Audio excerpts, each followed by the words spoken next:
कोलकाता आणि बदलापूरसह अनेक ठिकाणी झालेल्या महिला अत्याचाराबद्दल समाजामध्ये संवेदना आवाहनासाठी आणि अशा घटना घडू नयेत यासाठी समाजामध्ये जनजागृती निर्माण करण्यासाठी भाजपच्या वतीने राज्यामध्ये जागर जाणीवेचा हे अभियान आजपासून राबवण्यात येत आहे।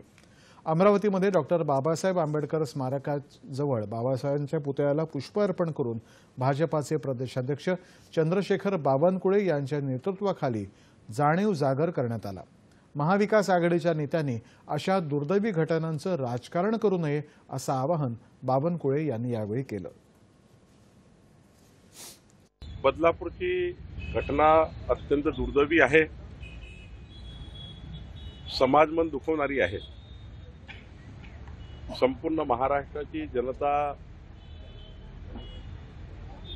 बदलापूरच्या घटनेमध्ये जो परिवार आहे त्याच्या सोबत आहे, आमच्या सर्वांच्या संवेदना कुटुंबियांसोबत आहे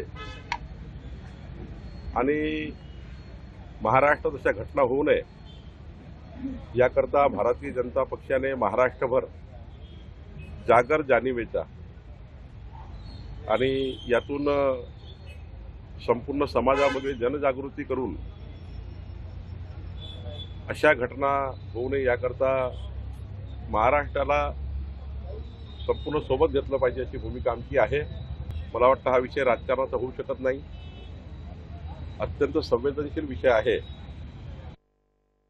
मुंबईमध्ये सायन इथं भाजपचे नेते प्रसाद लाड यांच्या नेतृत्वाखाली छत्रपती शिवाजी महाराज आणि डॉक्टर बाबासाहेब आंबेडकर यांच्या प्रतिमेला पुष्पहार घालून जाणीव जागर करण्यात आला। प्रवीण दरेकर यांनी रायगड जिल्ह्यातल्या महाड इथं आंदोलन केलं, तर भाजपा नेत्या चित्रा वाघ यांच्या नेतृत्वाखाली मुंबईमध्ये आंदोलन करण्यात आलं। नागपुरातही भाजपानं जागर केला। यावेळी बदलापूर घटनेचं राजकारण केल्याचा आरोप करत महाविकास आघाडीच्या नेत्यांच्या विरोधामध्ये घोषणाबाजी करण्यात आली। नाशिकमध्ये मुसळधार पावसातही भाजपाच्या कार्यकर्त्यांनी प्रदेश सरचिटणीस सुनील केदार यांच्या नेतृत्वाखाली आंदोलन केलं।